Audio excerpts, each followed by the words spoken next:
Hello, everyone. This is MMA Interesting Prospects podcast. Today, our guest is current Synergy FC light heavyweight champion, Julius Walker. Hello, Julius. How are you? Doing great, man. How about yourself? I'm good, thanks. Julius, in your last fight, I think that you impressed a lot of people because you defeated a very, very good prospect. You finished him in the second round. So, if you can tell me, how do you feel after this fight, and how do you feel as the light heavyweight champion of Synergy FC? Man, I feel great. It was definitely a big step forward for me in my career. Definitely a huge step up in competition. If you look at Nyle as compared to my first three professional opponents, I'm pretty sure he's got more wins than all three of those guys combined. So he was a huge step up in competition, and he with his pedigree as an Ultimate Fighter veteran, it was definitely huge for my career. I feel really excited to be the Synergy champion, but at the end of the day, for me, it's just a regional title, which is just a small step on the path towards my goals of becoming a world champion. And when you find out that you will be fighting against a very good fighter like Nyle, do you fear feel like more of the excitement, or maybe the fear that you are fighting against another very good fighter? I think if a lot of people would just tell you excitement, but in reality, it's a little bit of both. Whenever you've got an opponent that you know presents a real danger to you, it almost gives you a level. For me, I would say it gives me a level of anxiety, which I think is really important in my preparation. The way that I see it, the anxiousness and the fear that we feel before a fight is just our body preparing us to do great things. It's that adrenaline kicking in. You know, your body's either getting ready to go into fight or flight, and I don't happen to have any wings, so my only option is to fight these guys. And with a guy like Nyle, he was one of those guys that I was waking up every day to prepare to work as hard as I had to. He definitely motivated me big time, and so I'm definitely really thankful for that. And it was a very, very good fight. You tried a lot of things, including the flying knee, Yeah. and of course you are a finisher because you finished almost all of your fights as the amateur and pro. So I think Mm-hmm. that people also appreciate this kind of style. Yeah, I'm always looking for the finish. I think part of it obviously is the weight class. You know, I think whenever I'm connecting with people, I'm hitting hard. And also, I'm always trying to get on top and ground and pound. With this guy, he was a wrestler, high level wrestler. He wrestled at University of Nebraska here, and so I knew that he probably had the wrestling pedigree advantage. But the one thing that I also knew was I didn't think that his gas tank would hold up. I was really confident that after a round of wrestling me, his strength wouldn't be the same, his shots wouldn't be the same, and that's definitely how it played out for me. And in your fights, we can see that ground and pound is like super dangerous weapon of yours. But do you think that is the best tool that you have when you like training and you know all of your skill set? I would say for me, the biggest tool that I have is I'm pretty comfortable wherever the fight's going to go. I'm I haven't shown it a ton in my fights just because in a lot of my fights I've had such a significant grappling advantage that it would almost be silly for me to stand and trade with a lot of these guys. But I really think that I'm really comfortable wherever the fight goes. For somebody in my weight class, I've got good cardio and good athleticism, so I'm going to be able to hang. I think I can hang athletically and physically. I'm on par with pretty much any of the fighters in the world. Like I look at the guys, in the top 10 of the UFC, the top 15 of the UFC. Not saying that I could fight those guys right now, but I think physically and athletically, I'm that caliber of athlete. You know, I'm 6'4", got an 81-inch reach. I played basketball in college here, and I really think that I'm a high enough level athlete to be able to hang with them. And I think if in MMA, as you go higher in the weight divisions, once you get up into that middleweight, light heavyweight, and heavyweight division, just being a big athletic dude that's in really good shape, knows the basics, and believes in yourself, and does what you do well, and you stick to that. I think that's enough to go really, really far in this sport. Actually, you fought in all of these free weight classes, so Yep. middleweight, light heavyweight, and heavyweight. And what, in your opinion, is the best weight class for you right now?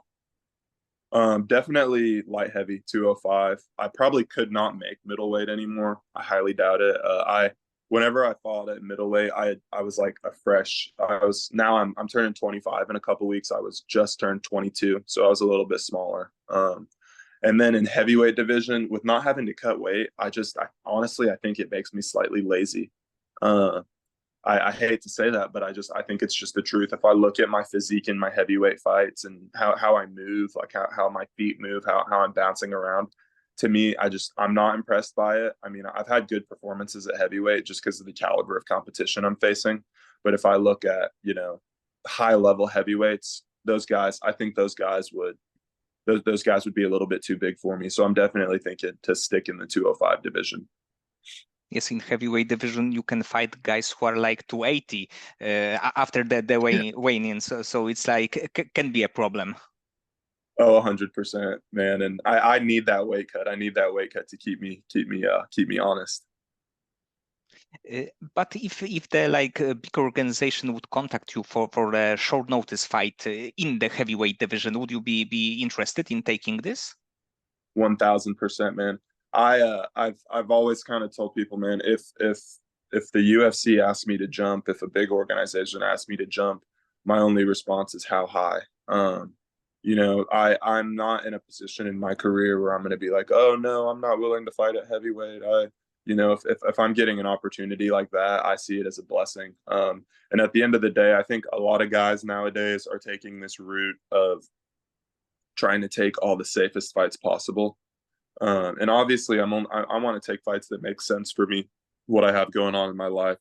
I'm a husband and a father, so it has to make sense for me and my family. But I think early stage in your career is really, especially like right now, it's the time to take some risks, kind of find out who you are, and be willing to accept those risks because it's just like anything else in life, high risk, high reward. If I go in there and take a short notice heavyweight fight and put on a good performance, that could completely change my career. Whereas if I skip out on an opportunity like that, it may never come again. You never know what's going to happen in your next fight. Shoot, we never know what's going to happen when we wake up in the morning. So if those opportunities come, I got to take them. And also, people really love the guys who are taking the short notice fight. They loved Donald Cerrone for many years. Right now, Diego Lopez took the Dan Ige fight in like a few hours notice. Of course, he was preparing for the fight, but it was a totally different opponent. So it can also get you some additional fans because of this. 100%. And at the end of the day, people want to see fighters who want to fight. I think a lot of guys are really concerned with, their talking skills, what they do on the microphone, their persona, and all of that. At the end of the day, the biggest stars in MMA, all those guys do is they get in the cage, they fight, they put on good performances, and outside of the cage, they just be themselves. Conor McGregor, everyone's trying to be Conor, but at the end of the day, you can't be Conor because nobody's like that dude. He's just being himself. The man's just an enigma. But all these other guys, some of the biggest stars in the sport. I mean, guys like Cowboy, he's just going out on his ranch, you know what I mean, riding bulls and beating people up. At the end of the day, that's what people want to see, And overall, how did your journey with the sport with MMA started? So yeah, I actually came up. My whole youth I played basketball. I didn't even wrestle or anything like that. I was always a basketball player. I played in college for a couple of years, and my college basketball career didn't quite work out how I wanted it to. It was a little bit of youth and a little bit of foolishness that played a part in that. But whenever my college basketball career ended, I got pretty out of shape. I got pretty chunky. I gained probably 40, 50 pounds, and I'd always been a fan of MMA. I'd always really enjoyed it. I remember the first big fight that I paid attention to specifically was Silva Sonnen 2. And I think I was something like 11 or 12 years old at the time. And I remember seeing that, just being like, man, this is so cool. And I started to become more and more of a fan of it. And then I just decided one day that I was just going to go try out a jiu-jitsu class at a local gym here in town. And I did jiu-jitsu for a few weeks, and all the guys were like, man, you got to try MMA. It's really fun. And I was like, all right, I'll try it. And the first time I sparred, I was actually sparring a pro. He was a 170, 155 pound pro fighter, and he was just beating the tar out of me. He cracked me over the head multiple times, and I just loved it. I was like, man, this is so much fun. Like being in this fire is so much fun. And I looked over at the coach right after, and I said, I want to fight as soon as possible. Yes, sometimes when you and as the fighter or maybe as the younger person, you see that the smaller fighter, you think that you can beat him because you are just much bigger guy, but in the end he's a skillful one. Oh yeah, like man, I that was one of the things that stuck out to me when I first started was just getting beat up by all these guys that were literally like half my size. Like I had a teammate that at the time he's a 135er now, and at the time he was a 125 pounder, and I was probably 250 pounds. And we would roll, and he would just run circles around me, and it blew my mind. I was like, man, how is he doing this to me? Like I knew physically I was stronger than him, but no matter what I did, he had an answer, and I was like, man, I have to figure this out. I have to learn how to do this. And did your like experience from basketball help you in training in MMA training in like also from the mindset perspective? Oh, 100%. I think the biggest thing that there's a few things that help me out with footwork. There's a lot of basketball footwork that translates like directly to MMA. As far as like taking angles and cutting angles on your striking, it's very similar to pivoting with a basketball. A lot of your defensive footwork is going to allow you to like stay in front of your opponent if and stay facing your opponent at all times. It's very similar concept to what you do in basketball when you're playing defense. And then the biggest thing I would say is just I grew up my whole life as an athlete. Like from the time I can remember, I started playing just every sport that I could imagine.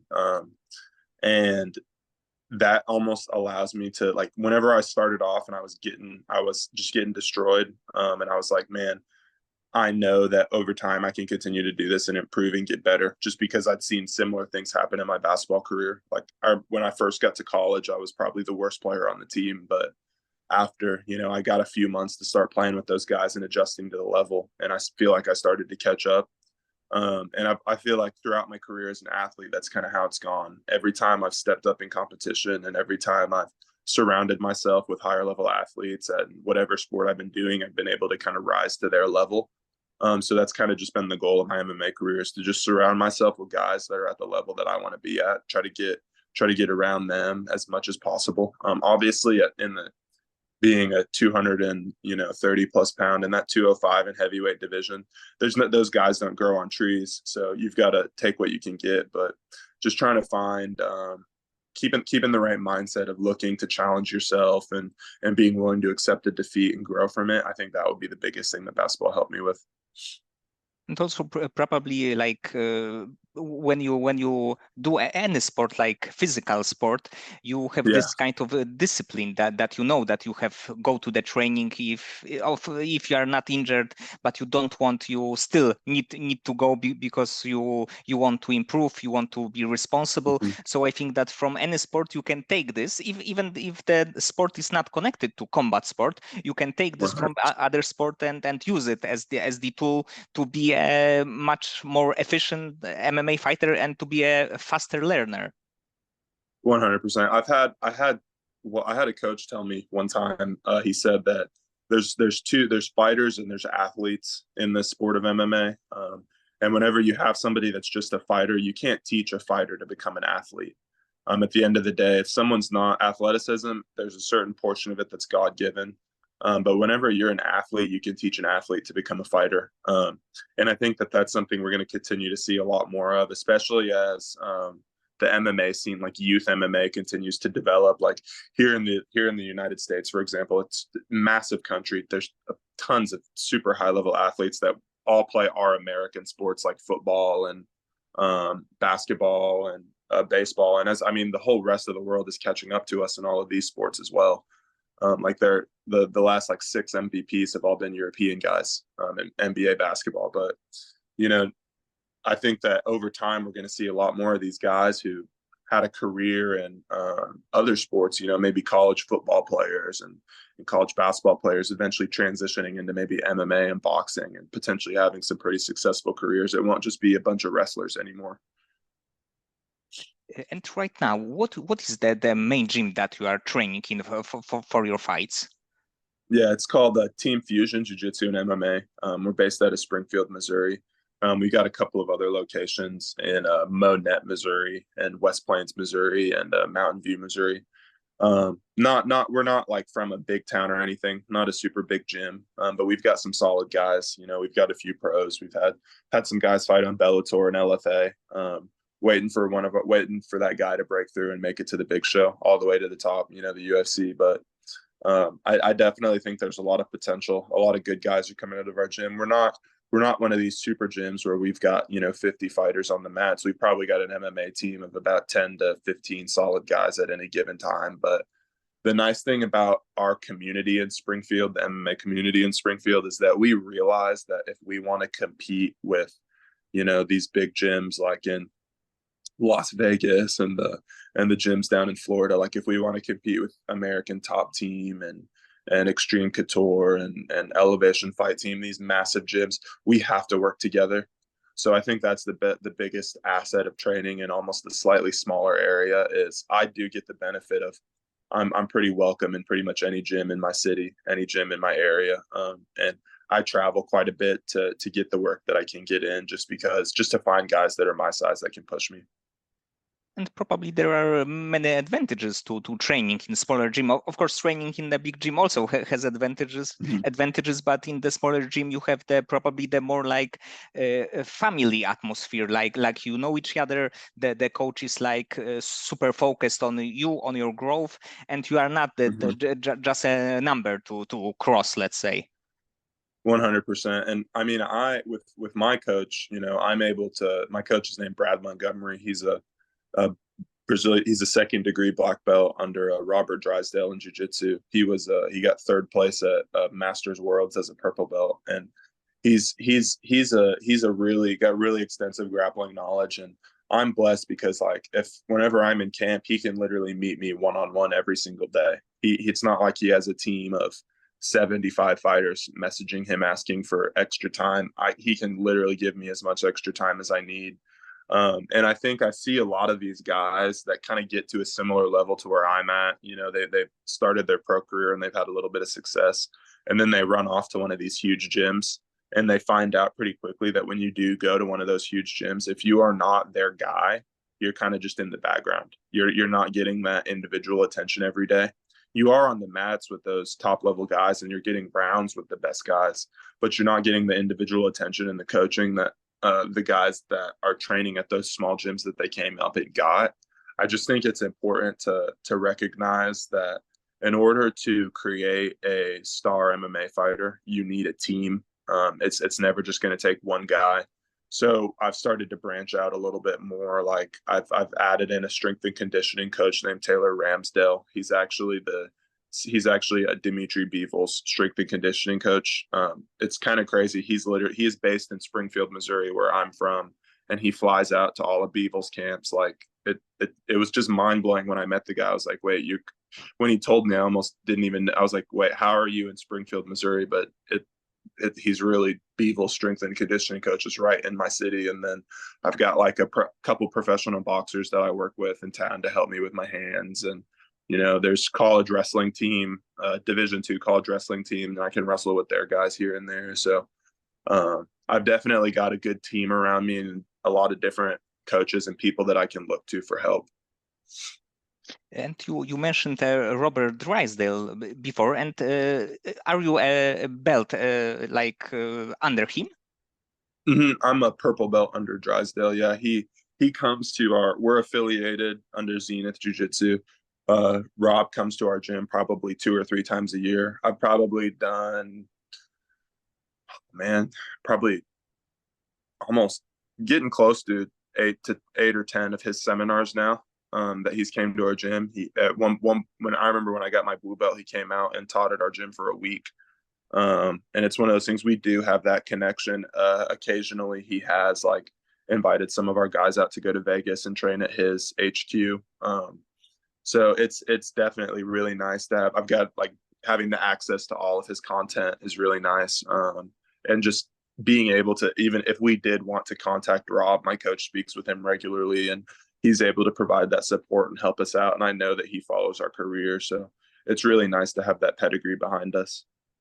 Yes, he's definitely a legend of the sport of the grappling and BJJ 100%. overall. Mm-hmm. And like No, from you go ahead. from your perspective, because you trained for many years, what is the like area that in your mind you need to improve the most? Okay, yeah, I would say for me, the specifically the number one thing I want to improve right now is my boxing. I've been really focused on it for a little bit now. Obviously, my overall striking I think needs to improve just in general. I think one thing that we're starting to see is like we've seen with Adesanya, we've seen with Pereira. These guys are coming over from kickboxing and they're dominating.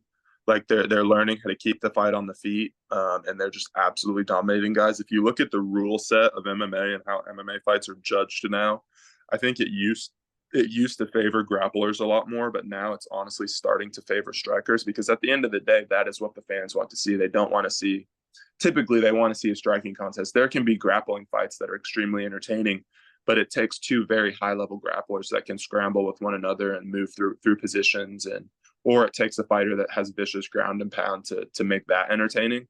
So I think it's really important to have really good hands, being able to stay safe enough on the feet against whoever.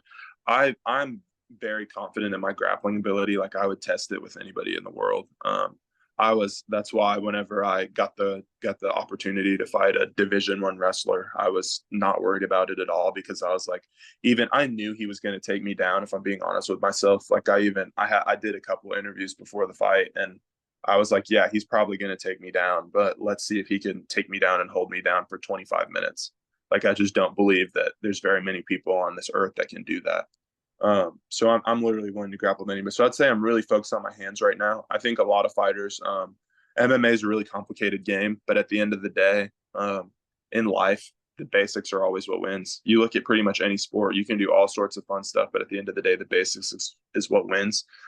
So I think literally just having an incredible jab, having really good hands, good combinations on the feet, that is going to take me a lot farther than me trying to develop, some crazy, 8-punch combination into a kick into this, that, and the other. I'm just trying to focus on getting the basics down to where I do everything, the basic things perfectly. And then I'll start maybe adding in some fluff and some fun stuff. Yes, the like basic things are great, but the flying knee sometimes it's also a good thing. Yeah, see the flying knee, it's crazy. That's when somebody first showed me how to throw a flying knee, I was like, man, that's just like shooting a layup. I just jump up like I'm shooting a layup and switch my knee in the air. So it's a super natural movement for me. The only thing, like this last fight, I threw the one-footed flying knee where I do the jumping switch knee. And I watched it back and I just missed them. And I'm like, man, if I had jumped off a 2 foot and jumped off of both of my feet and threw just that rather than like the jumping switch knee, just the back flying knee, I think that one would have cracked him clean right on the chin. And the owner of probably the best ever knee is Jorge Masvidal, and he will be Yep. fighting against Nate Diaz in boxing bout this Saturday. And who do you think gonna win this one? Man, oh geez, I really like the Diaz brothers are actually they were another big thing of me getting into MMA. Whenever I first started watching, Nick was still at the back end of his Strikeforce career. Like I remember Nick Diaz versus Paul Daly and being like, man, this is the best fight I've ever. Like that's still to me my two favorite fights of all time are Nick Diaz versus Paul Daly and Cub Swanson versus Doo Ho Choi. And I love the Diaz brothers. If I was a betting man, which I'm not, but if I was a betting man, I would go with Nate in this one. I think he's going to get it done in the rematch. His boxing is really nice. I think that many people don't like this bout, but I like it because there are like, of course, they are great fighters, but these are also big brands.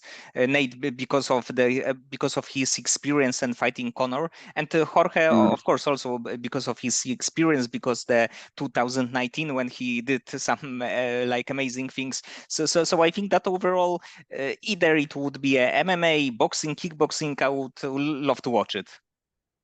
Yeah, I mean, I can't believe that people are complaining that we're getting, two legends of the sport fighting. At the end of the day, yeah, like, is it one of those things? Would I rather see it as an MMA fight? Yeah, probably. They're two MMA fighters. I would rather see MMA fighters fighting MMA. I think the whole MMA fighter to boxing thing is, at the end of the day, it is a little bit silly. Those boxers are going to beat us 9 times out of 10, but I think this fight is one of those things. It could be a fun fight. You know what I mean? I will definitely be watching. And if you can like fight in a dream fight scenario against any fighter that you would like to, which fighter would you like to face? John Jones, 100%. He's the best, the greatest fighter, greatest martial artist of all time, in my opinion. The only other person sometimes I say GSP, depending on which side of bed I woke up on in the morning. I really like GSP too, but man, John Jones, 100%. That's the greatest fighter of all time. He's never been defeated in MMA competition. That is the ultimate dream. And what sucks is, I'm probably a little too late. He's in his late 30s now, but man, if anyone in my weight class's dream fight isn't John Jones, then I think that they've got problems. You should want to fight the GOAT. It's like if you were a basketball player and you had a dream scenario of who you want to play one-on-one, you're playing against Michael Jordan. You need for me in fighting, it's John Jones. He had this year, I believe it was 2011, that he defeated four great fighters, 3 former champions. So it was also probably never happened. Anything happened like this before.